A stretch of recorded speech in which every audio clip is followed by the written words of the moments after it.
Eu acabo de terminar a leitura de Sombra sobre o Sertão, uma antologia de 40 contos de terror escrita pelo autor cearense Carlos Francigley, e vim aqui compartilhar as minhas impressões com vocês.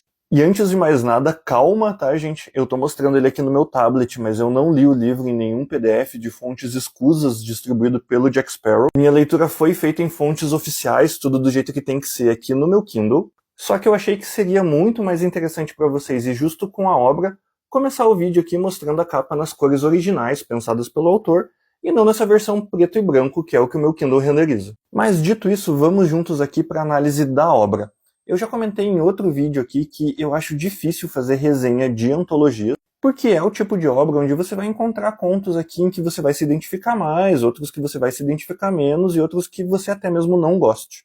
Por isso eu nem vou seguir a minha estrutura padrão de resenha aqui, onde eu apresento o enredo, o protagonista e a sua jornada, porque são tantos contos, tantas histórias que vão ter várias jornadas, vários protagonistas e vários enredos aqui dentro. Mas no geral eu posso dizer que é um livro que entrega tudo aquilo que promete, então sim, ele é bom e merece ser recomendado. Admito que eu fui surpreendido positivamente em alguns aspectos, porque quando eu vi o título e a resenha explicando que eram contos baseados no folclore do Nordeste brasileiro, eu peguei o livro acreditando que eu ia encontrar algumas histórias que talvez fossem parecidas com o que eu ouvia da minha mãe quando a gente morava no interior, falando sobre o lobisomem que ficou preso no banheiro e na manhã seguinte descobriram que era o vizinho, ou sobre a bruxa que fazia trança nos cavalos durante a madrugada. Mas o que eu encontrei foi uma narrativa em torno de um terror cósmico Lovecraftiano, o que me leva à segunda surpresa, porque eu estava esperando contos desconectados aqui, cada um com a sua própria narrativa, o seu próprio enredo, e me surpreendi ao perceber que existia uma tênue espinha dorsal que conectava grande parte desses contos. Apesar de ser uma obra onde o gênero de terror impera, dá pra dizer que é um livro bastante eclético. Vamos encontrar aqui tramas Lovecraftianas, como essas que eu já comentei,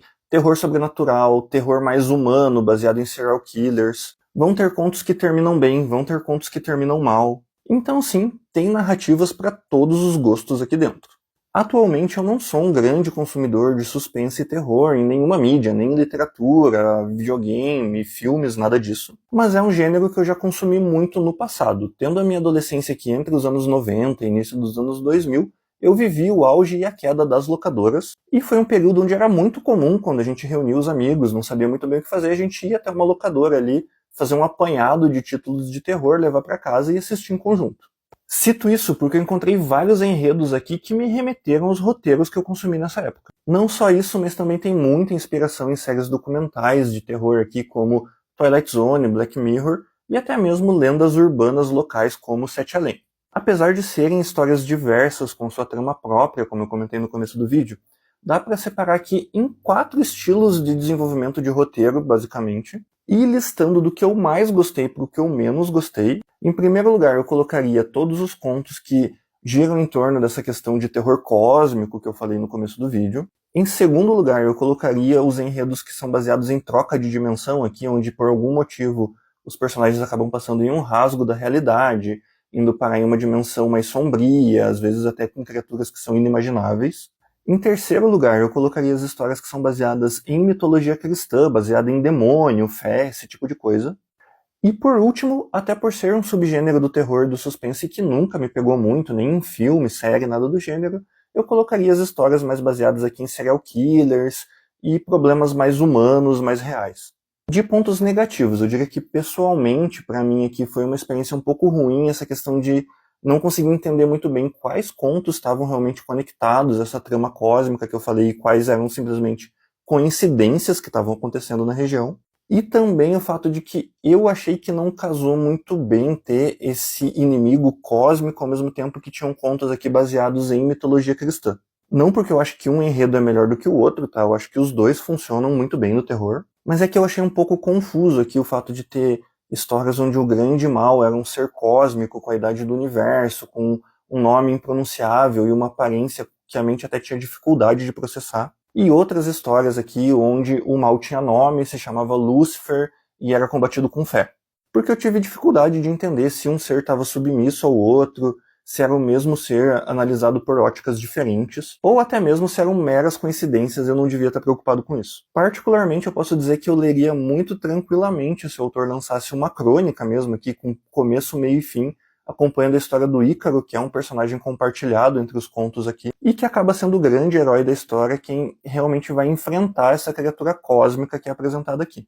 E também alguma história que aprofundasse mais nessas dimensões paralelas que aparecem por aqui, porque eu achei elas muito interessantes. Mas no geral é isso, tá? Como eu já disse no começo do vídeo, recomendo. É um livro que entrega o que promete. Recomendo aqui só como uma dica para vocês aproveitarem mais a obra, que vocês não façam o que eu fiz, que foi sentar e pegar o livro como uma crônica mesmo e ir lendo um conto atrás do outro. Às vezes lendo aqui 3, 4 contos de uma única vez.